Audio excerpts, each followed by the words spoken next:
자, 이번 시간에는 산재보험, 즉 산업재해보상보험법에 대해서 살펴보도록 하겠습니다. 산재보험은 1963년에 최초의 우리나라 최초의 사회보험법으로 개정되어서 64년부터 시행된, 말하자면 산재보험의 그 출발점입니다.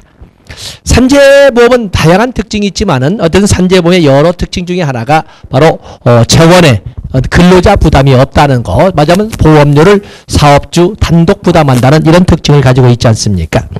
그렇기 때문에 우리가 산재보험도 역시 정책론과 같은 복수 개념에서 한번 산재보험이 어떻게 법으로 구성되어 있는지를 정책론처럼 한번 정리를 해보도록 하겠습니다.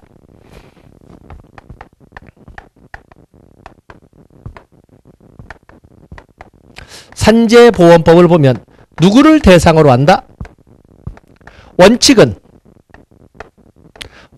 당연히 근로자를 사용하는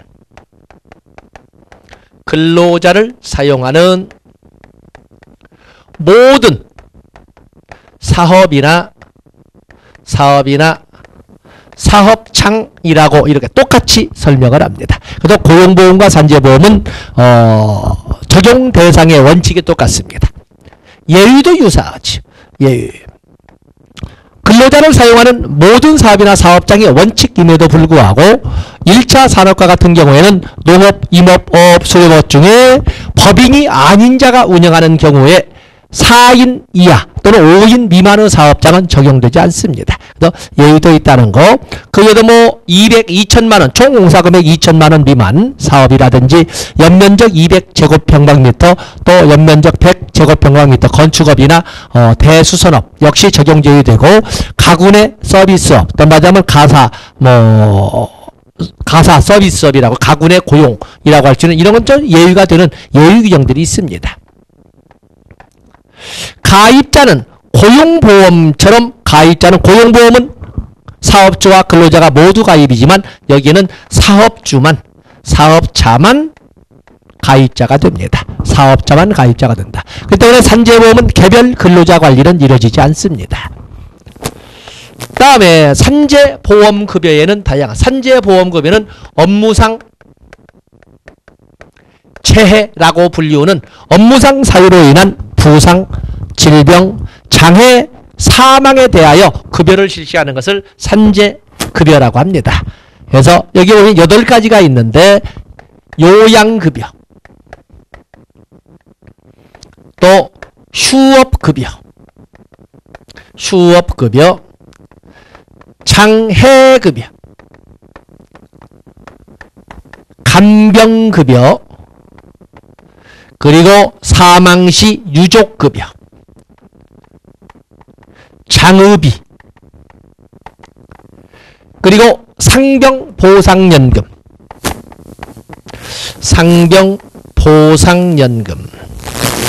그리고 5종 세트로 되어 있는 직업재활급여,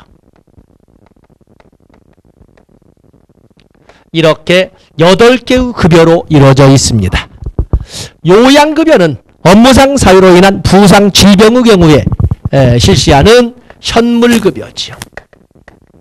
업무상 사유로 인한 부상, 질병에 대한 현물급여로 3일 이내는 안 되고 4일 이상의 치료를 요할 때 실시되는 급여가 되겠습니다.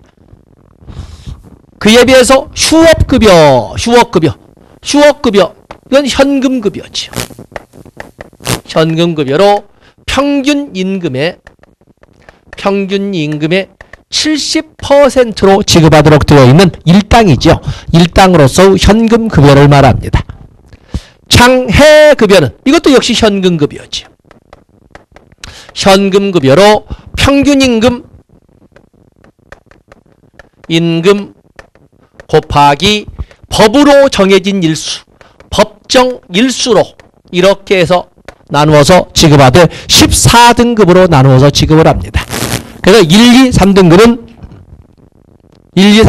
장애보상 연금으로 지급하도록 되어 있고 8등급에서 14급까지는 장애보상 일시금으로 지급하도록 되어 있습니다. 그래서 4, 5, 6, 7 4개의 등급에 대해서는 선택이 가능하도록 이렇게 하고 있습니다. 어제는 이 현금급여로서 평균임금 곱하기 법정일수로 지급하도록 되어 있고 간병급여도 역시 현금급여지요. 그래서 여기에는 상시 간병급여와 수시 간병급여로 있는데 수시 간병급여액은 상시 간병급여액의 3분의 2로 이렇게 법으로 정해져 있습니다. 유족급여 당연히 업무상 사유로 인한 사망 시 실시되는 현금급여가 되겠는데 이것도 역시 유족보상연금과 유족보상일시금으로 이렇게 구성되어 있습니다. 그래서 유족보상연금은 유족보상일시금은 기초급여 연액 기초급여 일액이 아니라 기초급여 연액의 47%로 이렇게 계산해서 지급하도록 되어 있고 그에 비해서 유족보상일시금은 평균임금 곱하기 1300일 분으로 해서 계산하도록 법정되어 있습니다. 다장업이 역시 현금급여죠. 현금급여로 역시 평균임금 곱하기 120일 분으로 이렇게 되어 있고 여기는 일시금만 넣는다면 평균임금 곱하기 1300일 분으로 이렇게 계산하도록 되어 있습니다. 다음에 상병보상연금 역시 마찬가지로 현금급여인데 상병보상연금 역시 현금급여인데 여기는 요양급여 2년이 경과되고 폐질이 악화된 경우에 휴업급여를 대신해서 평균임금 70%로 지급하는 휴업급여를 대신해서 휴업급여 대신 지급하는 이런 것을 상병보상연금이라고 합니다. 다음에 직업재활급여도 역시 마찬가지로 현금급여죠. 1급에서 12급의 장애급여 수급자를 대상으로 그들이 직업훈련을 받고자 한다면 직업훈련기관의 직업훈련비용 그리고 직업훈련을 받는 동안에 기초생활비로서 직업훈련수당을 훈련기관과 바로 훈련 대상자에게 지급을 합니다. 바로 그것을 직업훈련비용, 직업훈련수당이라 하고 만약에 사고가 업무상 재해가 발생했던 회사에 복귀하고자 할 때 그걸 받아주면 회사의 직장복귀지원금으로 1년간 그 복귀한 사람의 보수를 대신 지급해 주는 거고 그리고 3개월 단위에 있어서 직장 적응 훈련비나 또는 재활운동비를 지급하도록 하고 있는 것이 바로 직업재활급여가 되겠습니다. 이렇게 12개의 종목이 있어서 여기만 현물급여고 나머지는 모두 현금급여로 이렇게 되어 있습니다만 근데 문제는 요양비로도 지급이 가능하다 이렇게 되어 있거든요. 요양비로도 지급이 가능하다 이 말은 요것은 현금이잖아요. 현금. 그렇기 때문에 어찌 보면 산재보험급여는 전체의 급여의 종류를 모두 현금급여로 지급할 수 있다. 맞는 말이 되겠습니다. 자 이렇게도 여러분들 봐주시고 다음에 어떻게 재원을 조달할 것인가. 재원. 당연히 산재보험도 사회보험이 하기 때문에 노사정 3자 부담으로 되어 있지 않겠습니까? 노사정 3자 부담인데 여기는 예외가 그랬죠. 그래서 국가지원금으로 하되 보험료는 여기는 예외로서 이자 부담이라고 그랬죠. 이자 부담이라고 그랬습니다. 보험료는 사업주 단독 부담이라는 이런 특징을 가지고 있습니다. 그래서 이자 부담이다. 그 때문에 사회보험료 중에 사업주가 단독 부담하는 것은 전체로 봐서는 산재보험, 부분적으로 봐서는 산재보험과 그리고 고용보험의 하나의 보험료인 고용안정 직업능력개발사업 보험료는 사업주가 단독 부담하는 영역이 되겠습니다. 그 다음에 어디에서 전달 업무를 맡을 것인가 라고 할 적에 이것은 복지공단이라고 이렇게 우리가 쓸 수가 있습니다. 그리고 권리구제도 있고 그래서 법조문을 보면서 이렇게 정책적 분석을 법조문으로 확인해 보도록 하겠습니다. 자 여러분들 거기 보시면 산재보험에 쭉 나와 있는데 거기 목적은 보시되 2번 정의를 보시면 산재보험법에서는 무엇을 사유적 위험으로 규정하고 있는가가 나와 있습니다. 자, 사회보장기본법에 보면은 출산, 양육, 실업, 노령, 질병, 장애, 빈곤, 사망 등 이렇게 8가지를 사유적 위험으로 예시하고 있는데 여기에서는 산재보험법에는 단서가 붙어서 업무상 사유로 인한 이런 단서는 붙었지만 4가지를 제시하고 있죠. 부상, 질병, 장애, 사망. 그 중에 부상이라고 하는 것은 산재보험법에 나오는 부상이라고 하는 것은 사회보장기본법에는 없는 사유적 위험이 되겠습니다. 또한 사유적 위험으로 부상이 규정되어 있는 것은 건강보험법과 산재보험법에서만 부상이 규정되어 있습니다. 다른 데는 부상을 사유적 위험으로 다루지 않습니다. 고용보험, 산재보험법과 국민건강보험법에만 부상이 있다. 어쨌든 여기에서는 사유적 위험으로 부상, 질병, 장애, 사망 4가지를 들고 있다는 것을 알아주시면 되겠습니다. 페이지 넘어가 보시면 평균임금 개념 나와 있죠. 평균임금. 평균임금이란 이를 산정할 사유가 발생한 날 이전 90일간의 임금 총액을 총일수로 나눈 금액을 평균임금이라고 한다라고 이 개념을 봐주시고 다음에 중요한 것이 바로 치유, 장애, 폐질입니다. 우리가 치유라고 하는 것은 완치유 개념으로 일상적으로 생각하죠. 완치. 당연히 완치도 법령상에서 완치도 치유라고 보기는 합니다만 완치만 치유가 아니라 증상이 더 이상 고정되어서 더 이상의 변화가 불가능한 상태도 치유라고 합니다. 거기 한번 볼까요? 부상이나 질병이 완치되거나 자 일반적인 치유입니다. 치료 효과를 더 이상 기대할 수 없고 그 증상이 고정된 상태도 치유라고 합니다. 그러면 장애와 폐질은 어떻게 구분할까? 그러면 장애는 치유가 되었으나 그러면 부상이나 질병이 치유가 되었으나 그 여파로 심신상의 해산으로 노동능력이 상실되거나 감소된 것은 장애라고 합니다. 치유가 된 상태다. 완치는 아니죠. 더 이상 증상이 변화가 없이 고정된 상태에서 심신상의 훼손으로 노동능력이 상실된 것은 장애라 하고 치유도 되지 않은 상태에서 만약 이 말은 좀 더 직설적으로 나면 자꾸 악화되어 가는 과정에서 심신상의 훼손으로 인하여 노동능력이 상실되거나 감소된 것은 폐질이라고 합니다. 치유가 된 상태이냐 아니면 치유가 되지도 않은 상태에서 심신상의 훼손과 그리고 노동능력 감소가 있느냐를 가지고 장애 그리고 폐질을 개념 정리해 주셔야 되겠습니다. 다음에 적용 범위는 고용보험과 똑같이 근로자를 사용하는 모든 사업이나 사업장을 원칙적으로 적용 범위로 하고 있습니다. 그러나 예의도 있다 해서 다른 재해보상을 받는 이런 것도 있지만 거기 오면 가군의 고용 또 그런가 하면 거기 총 공사금액 2천만 원 미만 공사 디귿번에 나와 있지요. 또 그런가 하면 거기 100제곱미터 이하의 건축물의 건축이나 연면적 200평방미터 이하의 대수원 인테리어 바로 이런 것은 고용보험법이나 산재보험법 똑같이 적용 제휴사업이 되겠습니다. 봐주시면 되겠고 또 1차 산업에서 농업업, 임업, 수료업 중에 법인이 아닌 자가 운영하는 경우에 5인 미만이나 4인 이하의 사업은 고용보험, 산재보험 모두 적용해서 제휴가 되겠습니다.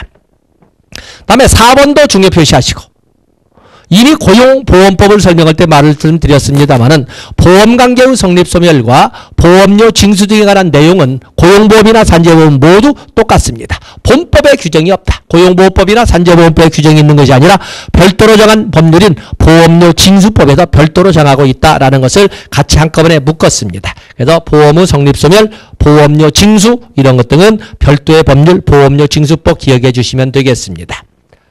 다음에 거기 보면 국가의 부담과 지원 나와 있죠. 당연히 국가지원금, 사회보험에서 국가지원금이 있다.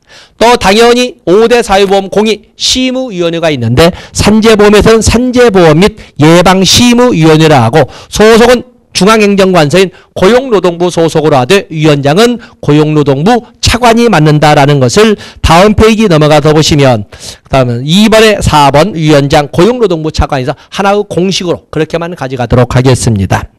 다음에 딜리버리 전달은 근로복지공단이 맡는다라고 해서 그렇게 봐주시면 되겠습니다. 다음에 5번에 보시면 보험급여, 산재보험급여의 종류 8종 세트 나와 있죠.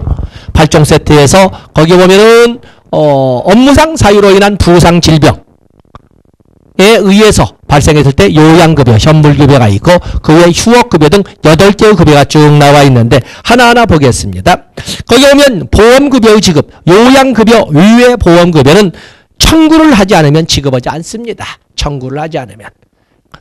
요양급여는 당연히 업무상 사유로 인한 부상이나 질병이 발생했기 때문에 당연히 청구를 하지 않아도 지급을 하겠습니다만은 휴업급여, 장애급여, 간병급여, 유족급여, 장급이 이런 것은 청구가 있지 않으면 지급하지 않는다라고 반대 해석할 수가 있습니다. 아시겠죠? 그렇기 때문에 문제가 된다면 산재보험의 모든 급여는 청구에 따라 지급한다. 틀린 것이 되겠어요. 요양급여는 청구가 없어도 지급하도록 되어 있습니다. 아시겠죠? 넘어가겠어요. 다음에 거기 페이지 넘어가 보시면 6번에 업무상 재해 인정 기준이 나와 있는데 업무상 재해 4가지 규정하죠. 업무상 사유로 인한 그 사유는 상당한 인과관계를 전제로 합니다만 업무상 사유로 인한 부상, 질병, 장애, 사망이 이렇게 되겠습니다. 장애, 사망이 되겠다. 지금 여러분들이 별표할 것은 바로 그 업무상 사고 중에 디귿번 업무상 사고 사업주가 제공한 교통수단이나 그에 준하는 교통수단을 이용하는 등 사업주의 지배관리하에 출퇴근 중 발생한 사고는 업무상 사고에 해당된다.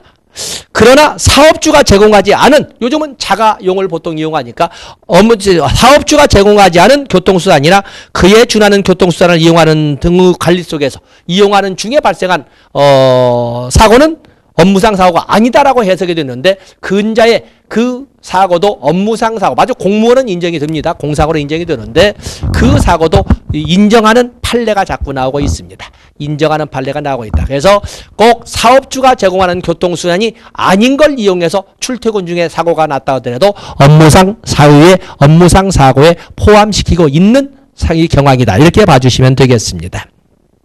자, 첫 번째 요양급여 나왔네요. 오른쪽 페이지 7번 요양급여. 업무상 사유로 인한 부상과 질병의 경우에 제공하는 실시하는 현물급여인데 이 항 보세요. 부득이한 경우에는 현금급여인 요양비로도 지급할 수 있다.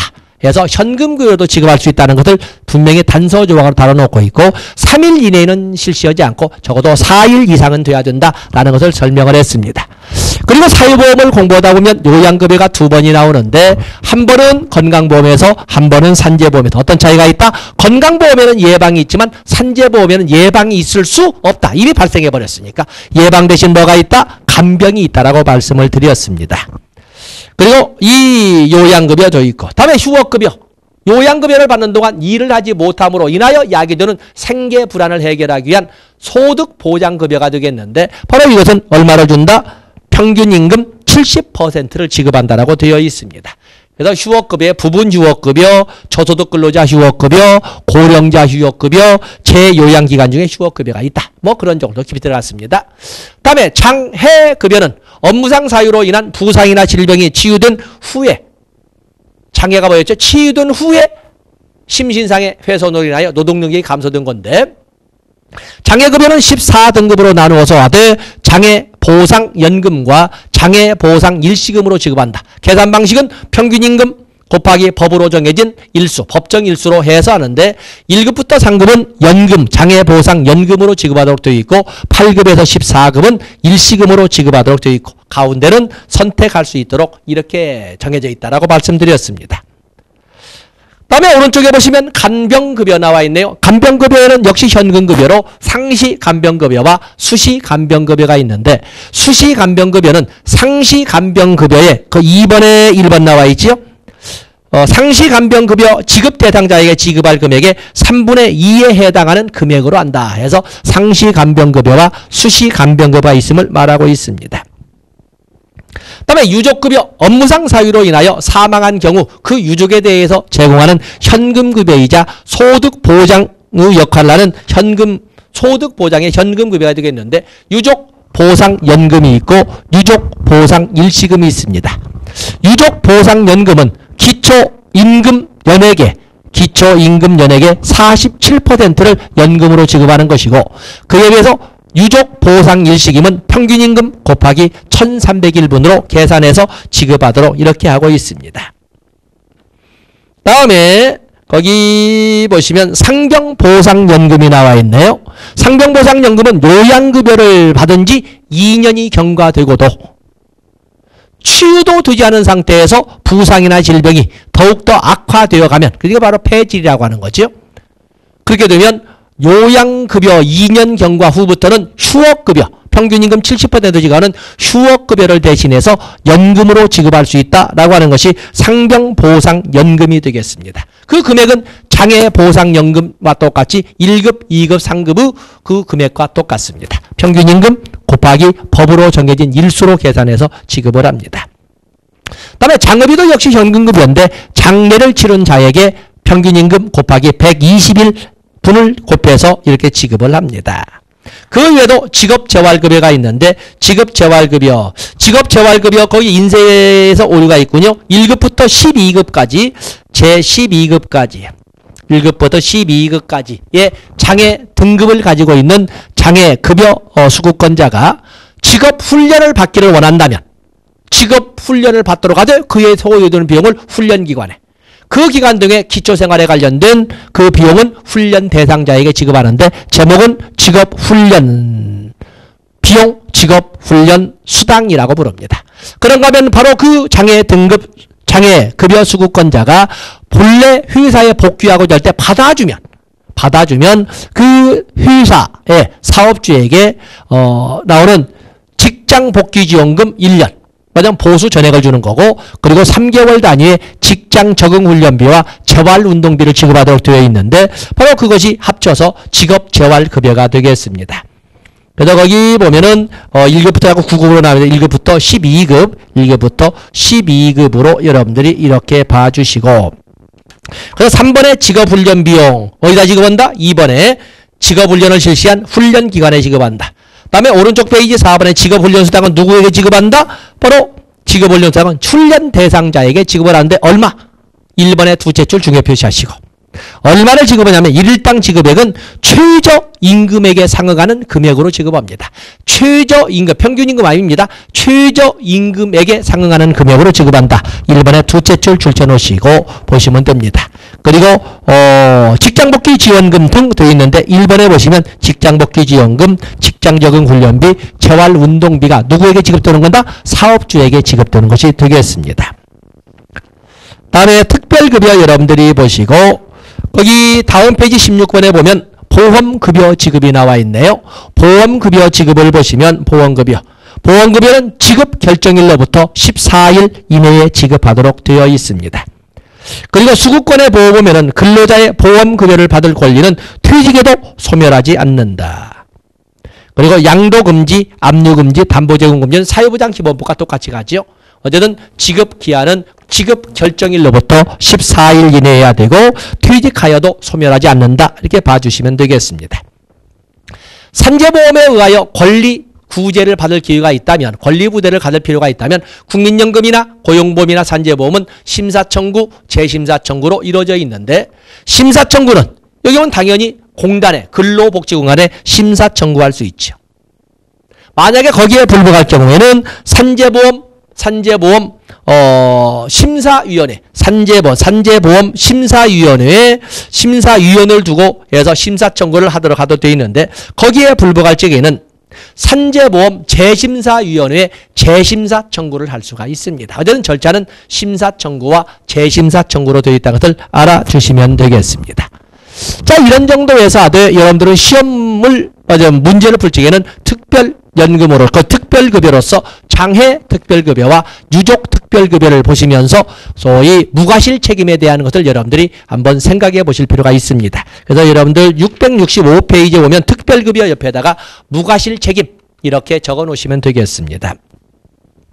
다음에 이제는 우리가 다섯 번째 사회보험으로 노인 장기요양보험에 대해서 보도록 하겠습니다. 노인 장기요양보험이 나와 있는데,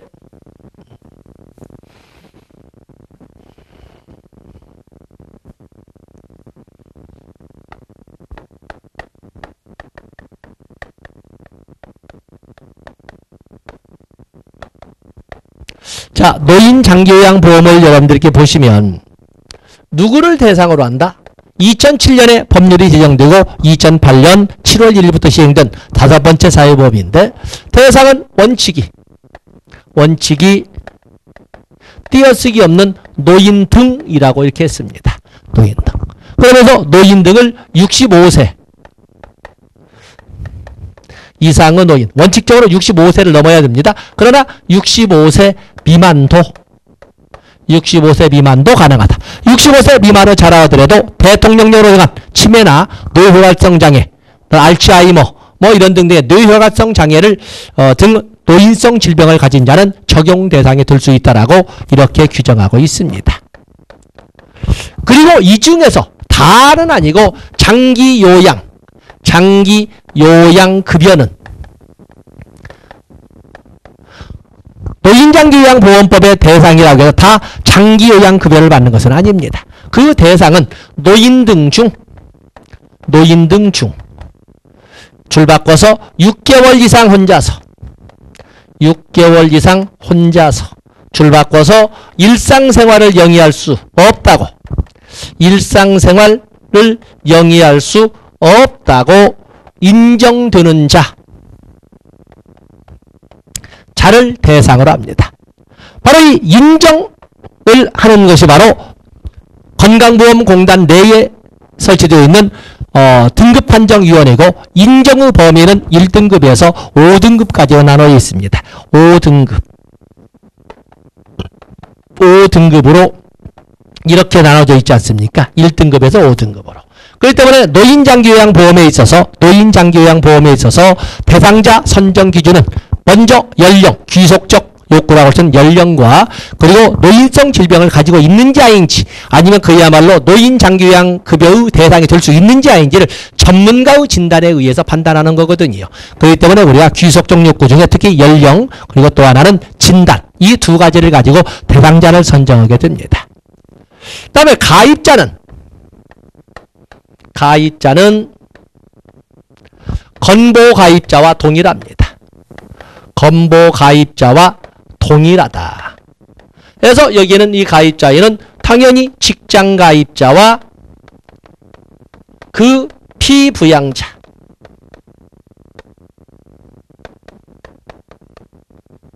그리고 또 하나는 지역가입자 이렇게 우리가 가입자를 설명할 수 있습니다. 그래서 건보가입자와 장기요양보험의 가입자는 동일하다. 이렇게 보시고 그 다음에 급여는 뭘로 제공할 것이냐 하는데 급여는 세 가지가 나와 있습니다. 재가급여, 시설급여, 특별현금급여가 있습니다.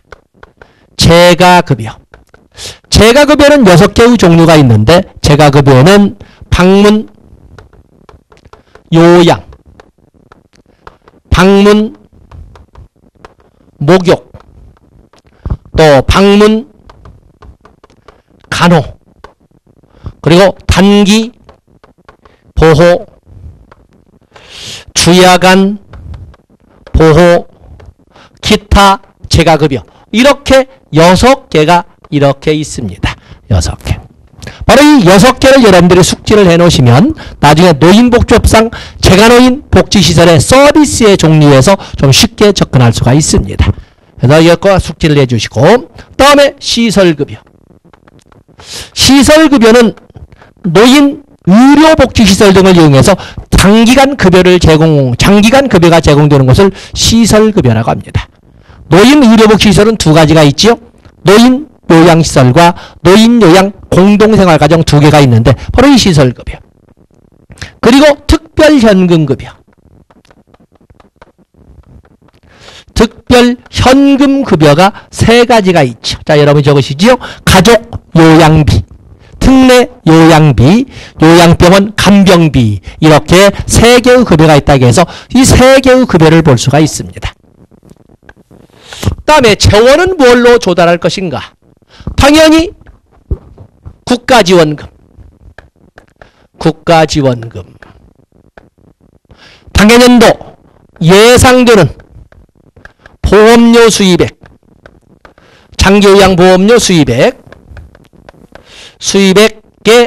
20%를 국가는 건강보험공단에 지원을 하지요. 그리고 주된 재원은 역시 보험료 아니겠습니까? 보험료. 이 보험료는 장기요양보험료는 건강보험료와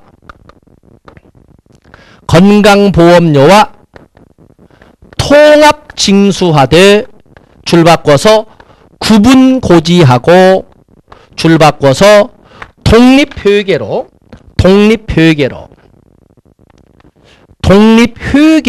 관리하여야 한다. 바로 이 세 가지의 중요 표시하셔야 됩니다. 여러분들 집에 건강보험료 고지서 이렇게 오는 거 보면은 총 얼마 해놓고 아래 실선으로 건강보험료 얼마, 또 장기요양보험료 얼마 별로 구분고지하고 있습니다. 통합징수하되 구분고지하되 그 돈이 들어가면 분리해서 독립회계로 관리하도록 이렇게 법으로 정해져 있습니다. 자, 역시 뭡니까? 국가지원금은 조세, 여기 건강보험료는 장기요양보험료와 똑같이 통합징수하니까 여기는 사회보장성 조세. 공공재원인데 또 뭐가 있어요? 본인일부 부담금이 있지 않습니까? 본인일부 부담금으로 재가급여는 15%, 시설급여는 장기요양급여 비용의 20%는 본인일부 부담금으로 내도록 되어 있습니다. 자, 이 본인일부 부담금은 민간재원이잖아요. 그렇기 때문에 건강보험과 노인장기요양보험은 혼합재원으로 운영한다. 공공재원과 민간재원의 혼합재원으로 운영한다 하는 말을 쓸 수가 있는 것입니다. 당연히 딜리버리는, 전달은 어디예요? 전달은 당연히 이것은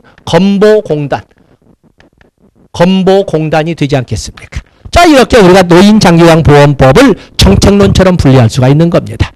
자, 교재를 보면서 법조문에는 이런 내용들이 어떻게 적혀 있는가를 확인하도록 하겠습니다.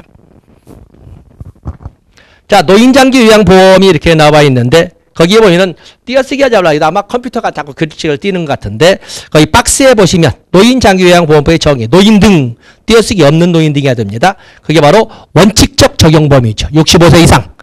근데 65세 미만의자도 대통령령으로 정하는 노인성 질병을 가진 자를 말한다 해서 거기 적용 범위에서 연령과 그리고 진단을 분명히 했습니다.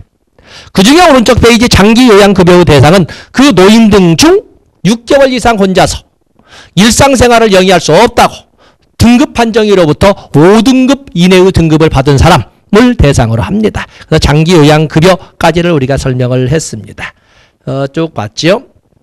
거기 보면 장기요양 쭉 되어 있는데 한번 보시고, 그 다음에 3번에 장기요양급여 제공의 기본원칙도 잘 나왔던 문제입니다. 문장은 길게 두 줄 되어 있는데 노인장기요양법상의 장기요양급여 제공의 원칙에는 첫 번째 뭐라고 되어 있어요? 쭉 보시면서 주체로 가면 적정하게 제공돼야 된다. 적정 제공의 원칙. 다음에 2항에 보시면 재가급여 우선 제공의 원칙. 읽으셨습니까? 다음에 3항에 보시면 의료 서비스와 연계 제공. 그래서 의료 서비스 연계 제공의 원칙. 그래서 장기 요양급여 제공의 기본 원칙에는 세 가지가 있는데 적정 제공의 원칙, 재가급여 우선 제공의 원칙, 그리고 의료 서비스 연계 제공의 원칙. 이렇게 해서 문장을 적어놓고 이끌어 가시면 되겠습니다.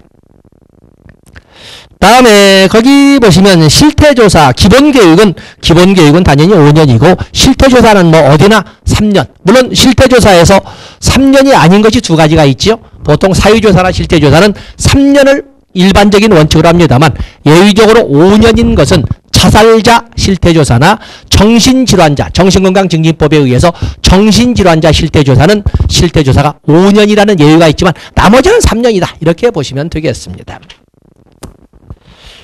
다음에 거기 장기요양보험에 장기요양보험이 나와 있는데 2번에 보험료 징수 나와 있네요. 보험료 징수. 어떻게 한다? 건강보험료와 통합징수하되 구분고지하고 분리하여 독립회계로 관리해야 된다. 2항과 3항. 2항 보면은 건강보험료와 통합징수한다. 둘째 줄에 구분하여 고지하여야 된다. 3번의 둘째 줄 독립회계로 관리해야 된다를 같이 이렇게 우리가 판서를 했습니다. 다음에 장기요양을 인정해 주십사 신청할 수 있는 사람은 물론 누구나 할 수 있겠지만은 원칙적으로는 가입자. 장기요양보험 가입자는 건강보험 가입자와 동일하지 않습니까? 그러다 보니까 직장가입자와 피부양자. 그리고 지역가입자 당연하고 그리고 또 하나가 있죠. 의료급여 수급권자도 역시 장기 요양 인정을 신청할 수가 있겠습니다. 다음에 오른쪽에 보시면 장기 요양 등급 판정은 30일 이내에 하도록 되어 있습니다. 30일 이내에 줄쳐 놓으시고 다음에 등급 판정 여러 절차를 위해서 등급 판정을 이렇게 하게 되는데 등급에는 5등급으로 나눠져 있습니다. 종래에는 4등급이었습니다만 이제는 5등급으로 나눠져 있다. 그래서 거기 내용까지는 얘기하지 않겠지만 종래 3등급에서 3등급을 3, 4등급으로 세분화하고 그리고 5등급의 경증 치매를 포함시켜서 5등급 범위로 이렇게 세분화했다는 것을 알아주시면 됩니다. 다음에 장기 요양의 유효 기간은 1년을 원칙으로 합니다. 장기 요양 인정의 유효 기간은 1년을 원칙으로 한다. 1년을 원칙으로 한다. 그런데 그것이 장기 요양의 인정을 갱신하게 된다면 같은 등급으로 판정되면 장기 요양 1등급은 3년마다 나머지는 2등급, 3등급, 4등급, 5등급은 2년마다 이렇게 2년마다 갱신 그 기간을 정하도록 되어 있습니다. 그래서 처음에 기간은 1년, 장기 요양 등급을 받고 1년 후에 갱신을 여부를 결정하게 되는데 만약에 갱신 여부 결정 과정에서 동일 등급이 나오면 다음에는 3년 후에 1등급이 나오면 3년 후에 나머지 등급은 2년 후에 갱신 여부를 결정하게 된다라는 것을 알아주시면 되겠습니다.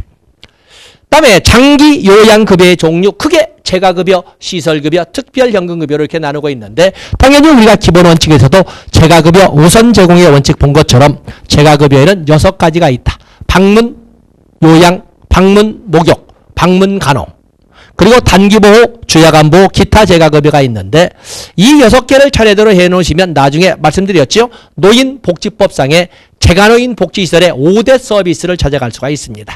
여기에서 방문, 간호만 빼버리면 재가노인 복지시설의 5대 서비스가 된다는 것을 알아주시고 나중에 또 설명하도록 하겠습니다. 다음에 시설급여는 노인 의료복지시설 등을 이용해서 장기간 급여를 제공받는 것을 시설급여라고 한다. 그래서 거기 노인 의료급여시설 2개 적어 놓으셔야 되지요. 그 옆에다가 노인요양시설, 노인요양 공동생활가정을 적어주시면 되겠습니다. 다음에 특별현금급여는 가족요양비, 특례요양비, 요양병원 간병비가 있다. 장기요양급여의 제공 시기는 인정서 도달한 날로부터입니다. 인정서 결정한 날이 아닙니다. 인정서가 도달한 날로부터 거기다 줄쳐 놓으시면 되겠습니다.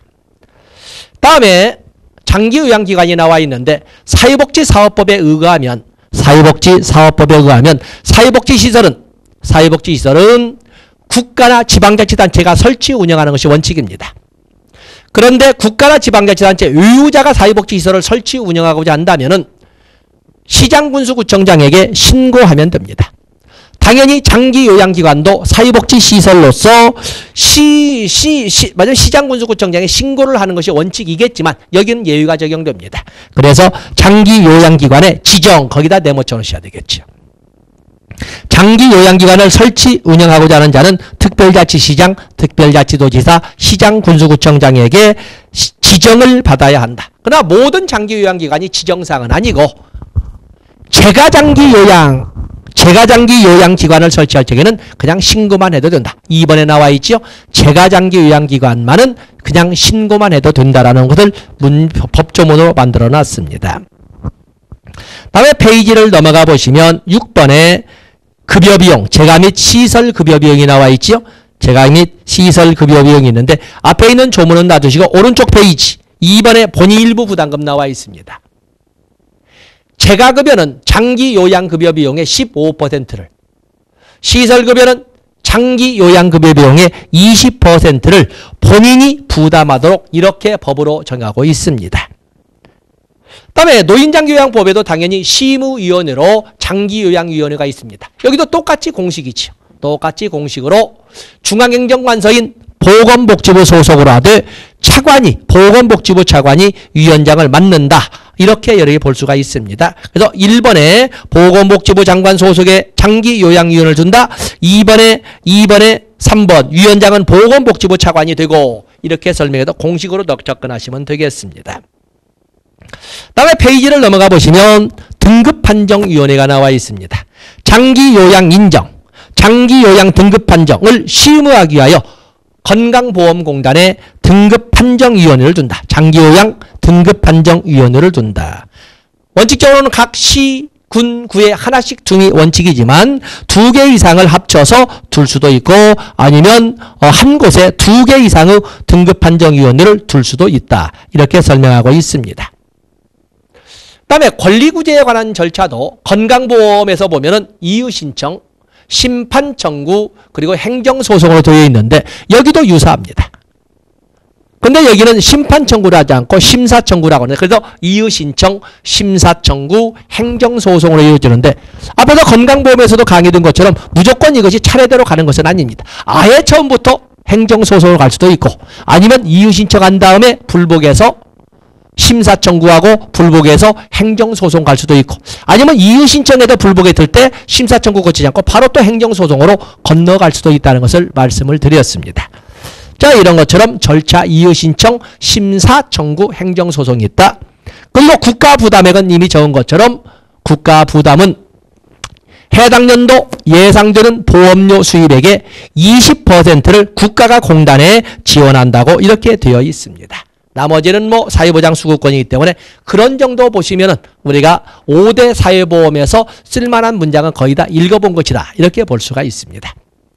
자, 이렇게 산재보험과 장기요양보험 이렇게 마감 짓고 당연히 정책론에서 한 문제 그리고 법제론에서 당연히 한 문제, 두 문제에서 네 문제 나오지 않겠습니까? 자, 이 시간 여기까지 하고 다음 시간에 공공부조로 넘어가서 국민기초생활보장법을 보도록 하겠습니다. 고맙습니다.